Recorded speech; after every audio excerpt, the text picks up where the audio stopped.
Hello, everybody. Welcome back. We are going over the 7 steps of the book Race for What? A White Man's Journey and Guide to Healing Racism from Within. I am jdmass, the author of this book. And in the first step, we really dug into the why, right? It was don't move, seek some understanding. And the understanding that we've been void of in much of our journey on trying to kind of solve this issue of racism is understanding the why. Why could it have existed? Why did we start it? Are we just naturally born evil people because we have less melanin in our skin? Or did something occur that developed into a culture that became who we are and why we practice the way we do? And that's important to understand too, is that we're talking about cultural changes. Whiteness and the idea of race is a cultural thing, right? And so we're going to continue to unravel that. And one of the ways to kind of summarize what happened in the first step as we were looking at the why, we really analyzed this northern region of the world and where less melanated folks occupy, and how that has a lack of resources that allows our bodies to be whole. And so we have to go out and get resources, but also back in these, hundreds of years ago, we may not understand fully what's happening to us. We just know that we don't have full wholeness. So we don't have that same relationship with the earth. We don't have the same relationship with one another because we start to see each other as competition because there's this limited amount of resources. And we build a culture where we teach our economics is based on competition. So if we're seeing each other as competition, there's so much individuality going on because now in competition, I need to worry about myself and not about everybody else. So that is where we are picking up. And I'm going to read the first 2 pages from my book, Race for What, and the first 2 pages of step 2. And we're going to go from there. Step 2, acknowledge the harm. What was presented in step 1 describes what the kingdom of Yah calls an injured mind. In this case, our injured mind stems from a loss of connection to the earth, which I believe is because our melanin levels prevented us from surviving in sunnier, warmer conditions. Our minds led us consciously and subconsciously to create a world through our outward behaviors and continuous practices. The conscious effort is to dominate the world, to win the race, if you may. The subconscious effort is to protect ourselves in this world we are creating by defending our decisions and working to prevent the harm we think exists in a scarce world. I believe that in a world of meritocracy, we most fear being exposed for our inconsistency. I believe that in a world of meritocracy, we most fear being exposed for the inconsistencies between how we believe we will be able to perform and what we're taught. Our deeper insecurities, despite being taught that we are superior. Our ego is at risk. Therefore, we outwardly behave in efforts to maintain control in a position of power and privilege. These behaviors become our practices. So, as we are looking to control these resources and dominate this world, this race, this competition, we stop focusing on being the best version of ourselves and start to really focus on how do we spend our time controlling, manipulating, staying in power, and developing the narrative of our own superiority. How do we design systems subconsciously and consciously to make sure that we have an advantage? And I know many of us are struggling these days, and we will get into that too, because this harm that we're going to be acknowledging harms us all. So we say hurt people hurt people. In this case, I would argue that our injured mind has hurt all life on this planet, and therefore, white culture, which stems from this injured mind, is at the root of many of our issues. Even for those of us who want America to go back to the good old days, or those who are upset by immigration and social programs that are designed to uplift other groups of people, we feel a sense of harm due to this zero-sum mentality. And I got news for you. White folks are causing the harm. White culture leads us to believe that someone else's progress is a threat to ours. And even if that's true, which it's not, then it is by design, because a desire to win automatically creates a desire for others to lose. We feel like we need have-nots in order to be in the group of haves. It is an injured mind that wants others to suffer in order to feel like the people with the injured mind have accomplished something. We're going to get into this. As in the case with any injury, we too need repair. So, step one was about why. Step two, we're going to continue to ask these questions of why, and we're going to really dig into the how. But we've learned so much of the what: police brutality, or income disparities, or how the healthcare industry treats different cultures differently. We have learned so much of the what, but we are going to get into the psychology and the practices of the how to really dig deep into seeing how this developed, and into the why, continuing to examine the why as we look at acknowledging the harm of the culture.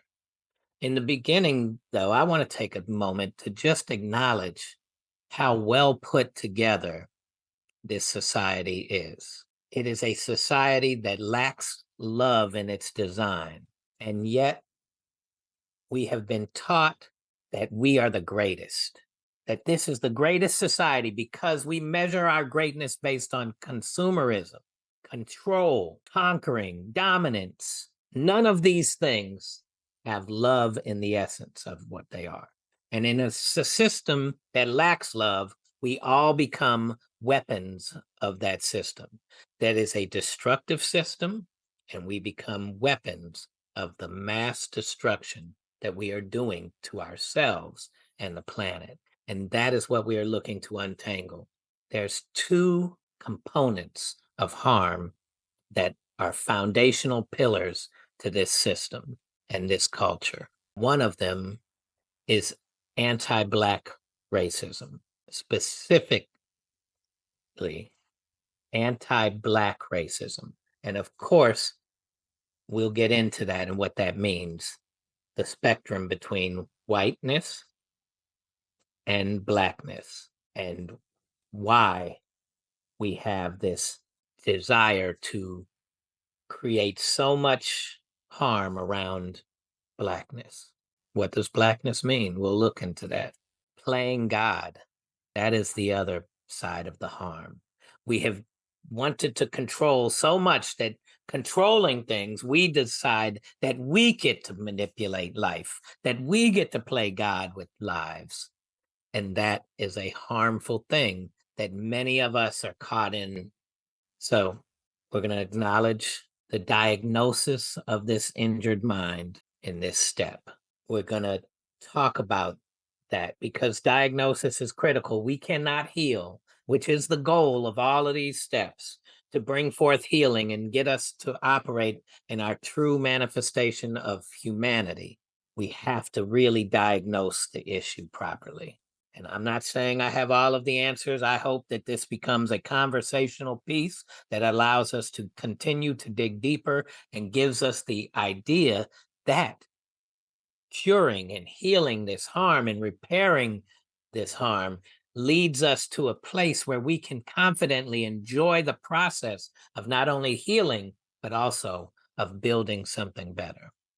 So let's continue to dig in. It's not about bashing, right? Acknowledging the harm is not about just saying, oh, white people are bad. That is not the case, because at the essence of it, individually, we're not. Most of us don't want to be in a society of harm. Most of us don't want bad for other people based on the color of their skin or their cultural practice. We're caught in a web, and so let's dig into that. Again, it's not our skin tone that makes us behave this way. It's cultural practices that have developed, like the butterfly effect. That wind, without anything to stop it, can just keep picking up speed,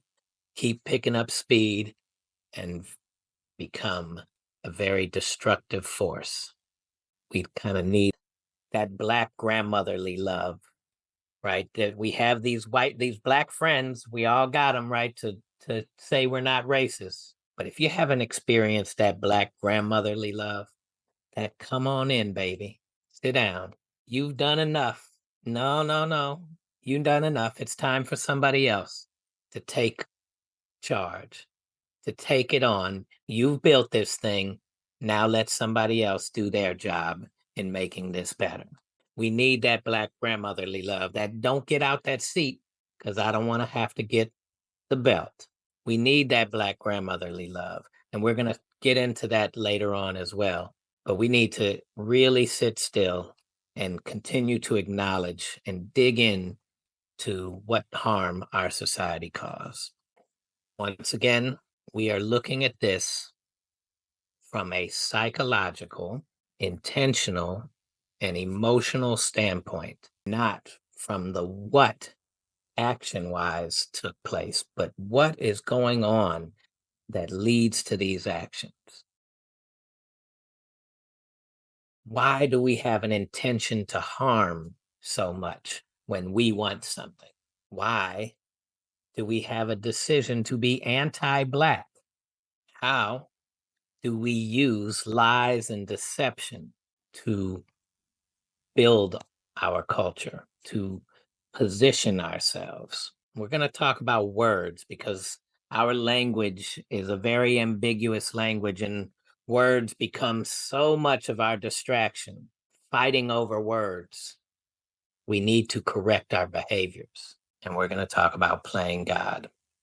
So, what we don't know can definitely harm us. And as we've talked about in the lies and deceit portion, in this trickery system of prestige, when we learn about chattel slavery, which was at the foundation of the building of this nation, of this culture of colonizing, everywhere gone, we have tried to enslave and harm the people. But it's been taught to us that we did it in this kind of macho standpoint. We beat somebody, got them to do what we wanted them to do. Unless we're beating them all the time, and there's a fence of electricity that will just provide the most brutal shock treatment, as we have created in our prison systems and other places, then it wasn't just the brutality that really made us slave owners. It was the psychology of raising our children to believe that we are better than the people outside. We can't even be outside where the resources are. We can't even be in the fields. We can't last very long out there because of our skin tone, because of our lack of melanin. I'm sure we can get better and better. You get more and more tan, you absorb more and more. You can do that, but that's not our practice. The people that can be outside, that can provide the nutrients, that can provide the ability to use their carpentry to build buildings, engage in farming, and provide us the nutrients that we need, the resources that we want for selling, for economics, all of these people that we're relying on, We have to create a psychology to our children that we are better than them by being inside and not being able to do those things. And we develop that psychology that the darker ones are the least valuable. They're the ugliest. They're the ones that are the most inhumane. They're the beastly ones. They're the ones that need to be outside. And we even create a dissension between lighter skin and darker skin Black folks. This is a psychology of wanting to do harm. We have to pay attention to that. That is what anti-Blackness is about.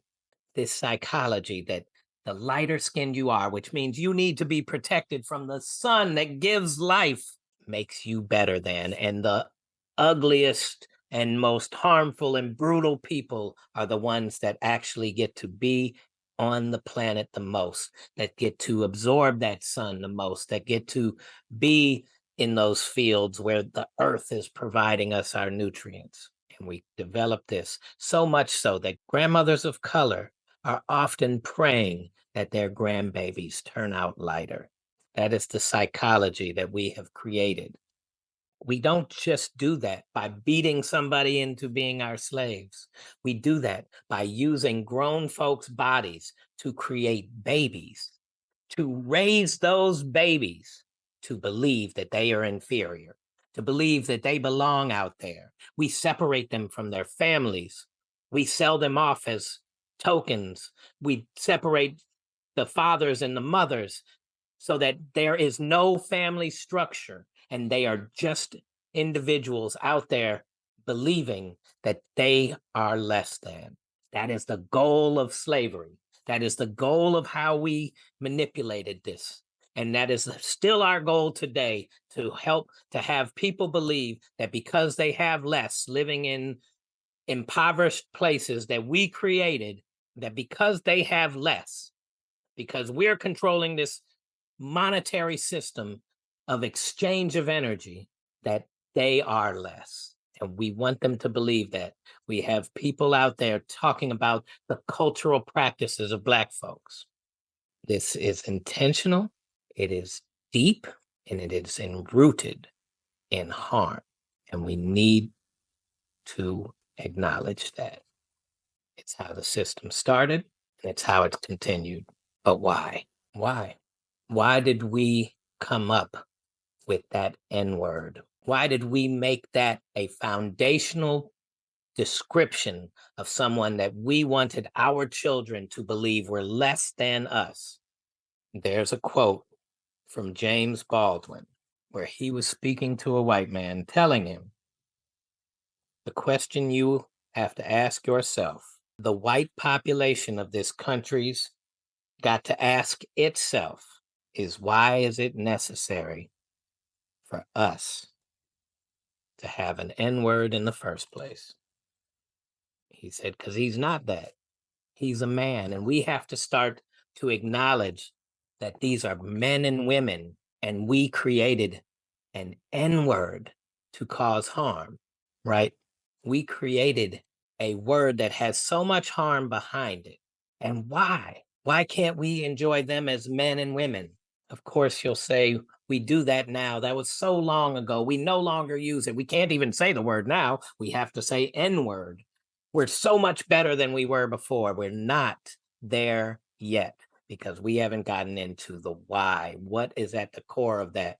That is a bully mentality. That is a bully offering. And if we feel good about ourselves, if we feel that we are superior completely, then we wouldn't do any of that.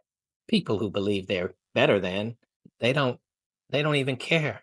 I'm better than. What do I need to worry about you for? But if I have to feel like I'm winning a race and I will do anything it takes to win that race, then I'm going to create an N-word. I am going to make you believe from birth as I raise you that you are less than me.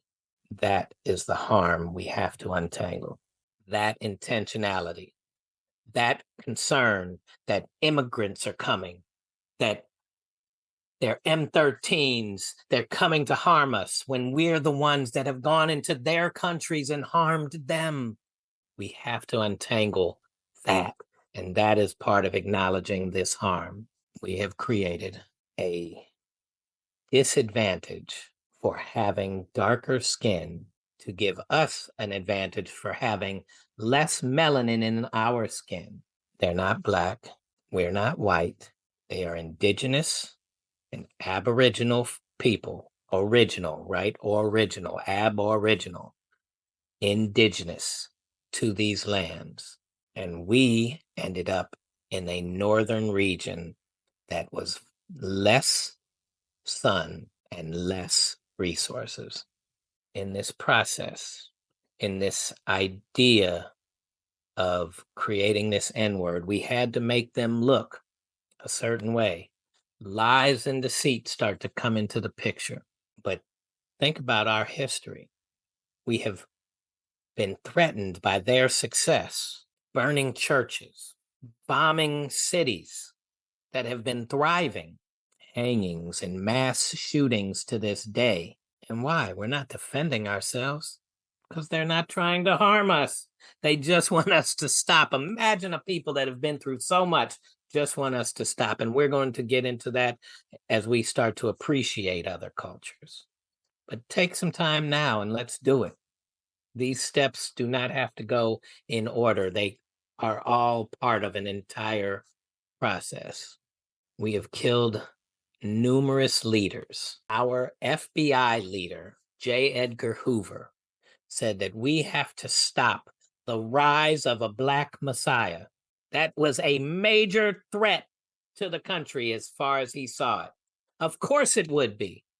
A peaceful people rising to create peace in a system and a culture of harm? Of course it would be. But imagine these leaders were not saying, let's go harm them. As bad as we've been painted the picture that the Black Panthers were with them standing with their guns, and Malcolm X was with not letting white folks be a part of his movement. He never said, and neither did they, just go out and randomly kill white folks. It was all about Black empowerment because we have been suppressive for so long. So even at their best, if you hear them speak, they are passionate about protecting and fulfilling the potential of Black culture. And we wanted to kill them to protect our destructive culture. We're waking up though, and that is why I'm doing this, because I believe we're waking up. I know this younger generation is definitely more advanced and more willing to accept this. It's important that this is not about bashing. This is just about acknowledging so that we can stop feeling guilty or feeling angry or whatever it is and recognize there is a beautiful planet out there that we can all be a part of. So let's look at today. Why is it different today? You got people like Bill Maher, people like Ben Shapiro telling us that this is no longer happening. Other folks, it's not happening anymore. We're still talking about old stuff. Get over it. They should carry the burden of the harm, and they should get over it so that we don't have to be inconvenienced. Let me just take you through the process of why it is still going on today and why the harm is just being added onto and not being reduced. It's like building a building. Anti-Blackness takes on different forms throughout the years. First, there's slavery. That builds the foundation for our culture. We become the money leaders of the world based on the amount of harm that we've done to other cultures. Then you have weaponizing segregation. We don't want anything to do with them. We have all these resources. Let them go. But yet they still are able to thrive because the planet operates in a way of creativity, life continuing to create itself, our cells continuing to create itself, the ability you and I have to be creative spirits. Black folks and Black culture, Black communities were able to create their own social systems. And that bothered us so much that we had to attack them, even though they were not trying to attack us. Slavery, weaponizing segregation, attacking them after they start to succeed. We create wealth building opportunities with FDA programs and VA programs and other programs of housing, and allowing ourselves to create this idea of valuation, and we exclude them. So now we start to really separate more and more the wealth gap, again weaponizing our ability to control the entire scenario. We devalue their homes, raise the value of our homes, and we begin to criminalize them as we're controlling the resources. Through capitalism, our companies decide we need to pull out. There's no money here. They don't want to spend money. They're not going to spend money with us. And we pull out basic resources of grocery stores and all of these things that people need access to in their lives because they can't afford them anyway. Well, we made it so they couldn't afford them, and now we're using it, right? So you see, we didn't have to keep doing slavery to keep causing harm. We can morph it. And of course, we're not beating them publicly the same way. Doesn't mean that's the only harm we're causing. So we are adding on to the harm because we've never healed any of those steps that I've mentioned. And then we start adding guns and drugs into their community and created a level of hopelessness, which if you don't like life, that's why we go and we use drugs, right?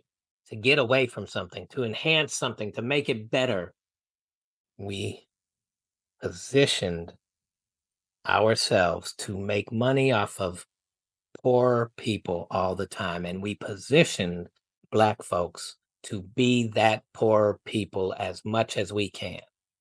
That's not a system of love. The system was designed without love in mind. And all while this is happening, while we're criminalizing them, while we are showing dilapidated buildings, while we are not repairing their streets the way we repair our streets, we have a media source to control the narrative on how dangerous it is in those societies, how violent they are as a people, criminals they are. We get to paint the picture of Blackness. And then we get to paint the picture of whiteness, our pretty homes, our nice communities where we don't speak to each other. We don't invite each other over. We're very segregated amongst ourselves, but we don't get into that because we do on a very surface level. And yet we still haven't really broken the soul of the Black community. We just twinged it, and we're manipulating it more and more as we can. We've even weaponized immigration because we don't want Asians and Central Americans and other indigenous groups to come into our country and live amongst us. We put them amongst Black folks. We allow them to have the businesses that we've been denying Black folks to have the businesses for. Of course, not everybody gets denied. Can't do that. That's too obvious. That's part of the game. Do you see how this system is working? We're so entrenched in spending our time harming people instead of improving the quality of life on the planet. And eventually it comes to us too. Those in power start to usurp their power more and more. They love their power more and more. And even white folks are getting harmed. But the anti-Black racism, that is the bullseye of the target. And we can't see that we are not in competition, that we should all be sharing and collaborating and serving and supporting one another. How did lies and deceit become so much a part of our culture? Well, it begins with this lack of melanin in my skin has been taught to me subconsciously and indirectly as being a superior tone of skin, which is a doggone lie, right? And if that's the lie, then we have to build an entire system around, then we have to use lies to continue to build it. So we create this world of lies that we are all raised with. And it gets worse because as those telling the lies who have the power get to see people running around and see how they can control narratives and create more and more lies, and that the harm actually benefits them in their pockets, more and more lies get told and being a part of our society. And then we get weaponized so that if you are an actual victim of harm, too many times we put the onus back on you. You shouldn't have trusted that person. You shouldn't have listened to that person. You should not have allowed that person around you. You're the victim. You get blamed. Victim is the wrong person in this narrative. We don't want to deal with the harm that we cause, so we shut it down. Don't talk about blackness and slavery and any of the harm anymore. Let's keep that away. We're going to hurt our children. No, they're going to be much better off by learning the truth. But here's where the lies get really tricky. We're taught that we have freedom of choice because we get to harm ourselves in the food that we choose to eat, even though there's barely even food anymore. We have done so much harm to this planet that we are creating all these things that have our bodies craving this synthetic food, these harmful products, not even understanding how it leads to a lack of health and how much they're benefiting off of this lack of health, because we're told that Fruit Loops have vitamins and riboflavin. We're told that eating these harmful cereals, it's Frosted Flakes and all these new things that we've added in. I mean, like every cereal has so many different types of flavors and crap, but that is an important part of our day. And it doesn't appear to be harmful. You don't eat it and then go, no, but it causes sickness over time. And our diseases keep growing more and more and stronger, and yet we don't even take time to learn our history, that they really weren't there, especially where there weren't less melanated folks. That's a really hard pill to swallow.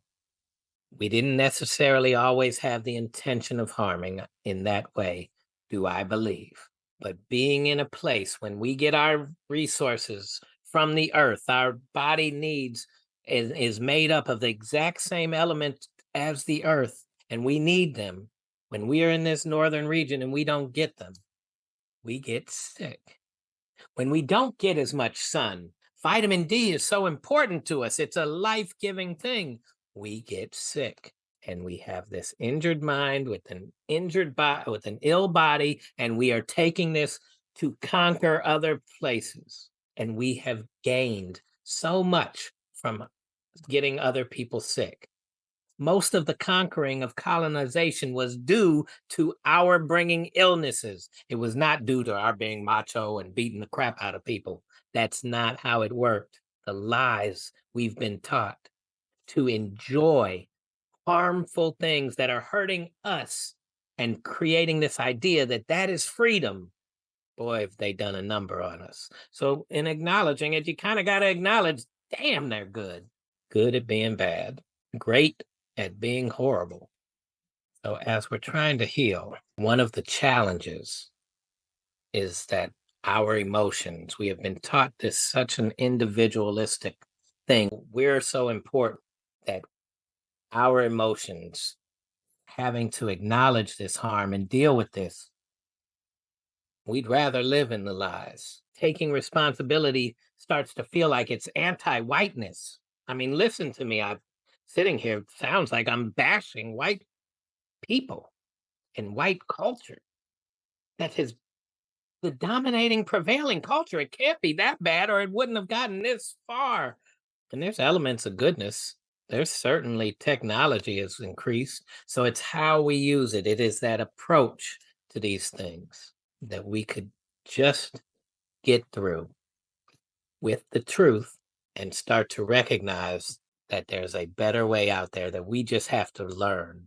We have to unlearn, we have to relearn, we have to apply, we have to make mistakes, we have to get cussed out, we have to go through this process. And that's what these steps are about. It's time for healing. And healing hurts. Maybe not as much as the cut, Maybe not as much as the breaking of the leg, tearing of the limbs, but the rehab process hurts. Acknowledging that real harm just happened, and now I have to deal with it, even though I didn't want to. Hurts. Even though I didn't cause the harm, I have to be the one responsible for healing myself. I didn't cause the harm. It hurts. The truth is healing, and we can get there together. You got to dismantle the race, though. The race will continue to be morphed, continue to cause harm. Sales and marketing, derivatives and investments, all of these things that do not improve the quality of life because we are not even taught what really is life. How does it really work? How can we all enjoy each other better? How can we enjoy the planet better? How can the planet provide us with the nutrients, care, and love that we so desire? And how can we exchange that amongst ourselves? If we don't stop this culture of harm, it keeps going. And it's gone so far that being a goody two shoes or a nerd or a health nut or a tree hugger, all of these things are considered harm. I mean, bad in our society. Imagine what would be wrong with hugging a tree. What would be wrong with being healthy? What is the problem with doing good? You're stupid if you did a good thing for somebody and they didn't repay you. You were the problem. No, you weren't. That is the psychology of the trickery that we have to untangle. That is where the harm has taken place. Real food, bad. Drugs, good. All natural. This bomb Slurpee, ooh, that's the good things. This strawberry flavored, not the strawberries. They don't even have flavor anymore. Not like they used to before we put all the chemicals in and started harming the planet. As we begin to get into our next playing God. Want to read for you another quote from a movie that recently came out. After discovering the plans for the use of the splitting of the atom and the amount of destruction that was going to come from that, the essence of our nuclear weaponry today, Robert Oppenheimer said, "We have made a thing, a most terrible weapon that has altered abruptly and profoundly the nature of the world. We have made a thing that by all standards of the world we grew up in is an evil thing. And by doing so, our participation in making it possible to make these things, we have raised again the question of whether science is good for man, of whether it is good to learn about the world, to try to understand it, to try to control it, to help give to the world of men increased insight and increased power. Because we are scientists, we must say an unalterably yes to these questions." And this is the key element that we need to understand. It's about the approach. These questions that he talked about, is it good to be asking, how do things work? Really digging into the science of it. That wasn't where the harm was. It was in the approach. How did we use our scientific knowledge to play God? To want to split an atom at its essence, the essence of life. We wanted to split that up. The negative and positive and nucleus, the balance in essence, in its smallest form. We wanted to decide who could continue life and who couldn't. That is an evil thing that he talked about, but it was an evil approach, not an evil thing, because indigenous and aboriginal cultures know these things about science. Hindu and Hebrews, and I'm not talking about European Jews for a moment. I'm talking about the original Hebrew folks. And Hindu and a lot of these indigenous cultural, religious, what we call religions today, they wanted to know science. They wanted to know how the universe worked, how the earth worked, how the planet worked. Why? So they could be one with it. Aboriginal folks and indigenous folks want to be one with the planet, not control it. There is something greater than us. Science, universe, earth, God, creator, whatever it is you see, there is something greater than us that works. And we could have been asking the same questions he was asking about science without the approach of wanting to use it for our own benefit, but in a way that would harm others and be able to control life. And now look at us. We're making GMOs so we can make chemicals. Indigenous cultures would find out that this would be harmful and probably not even find out because they would already know that the earth provides us the nutrients that we need and there's more than enough. And we can just enjoy and love the earth the way that the earth loves us. We gotta stop the playing God. We gotta stop deciding who gets a piece of this. Tupac used to say in his interviews, how is it that we could have millions upon millions available in lotteries, and yet there are homeless people?